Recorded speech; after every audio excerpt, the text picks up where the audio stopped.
कि जहां हर तरफ प्यार के फूल खिले थे ऐसा जमाना मिला था, जो मेरे हुस्न पर नहीं मेरी हंसी पे मरता था ऐसा परवाना मिला था। और इतना यकीन तो है मुझको कि जब भी मोहब्बत मिलेगी उसे वो सोचा तो जरूर करेगी कि इस फरेबी दुनिया में एक सच्चा दीवाना मिला था। कि नए शहर जाकर पुराने लोगों को भूल गया तू, वक्त के हिसाब से ये ढंग बदलना कहाँ से सीखा है? और मुझसे तो मेरी जान मोहब्बत सीखी थी तुमने, एक बात बताओ ये रंग बदलना कहाँ से सीखा है?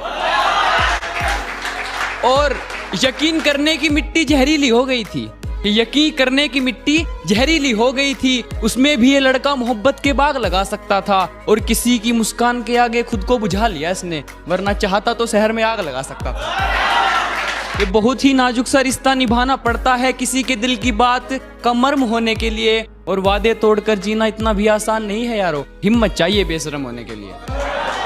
मोहब्बत बहुत ज्यादा है तुझसे इसलिए झुक गया, वरना बड़े से बड़े झमेले मुझे चक्कर नहीं दे सके, और मेरे बाद जितने नमूने आए उसकी जिंदगी में मेरी मोहब्बत को टक्कर नहीं दे सके।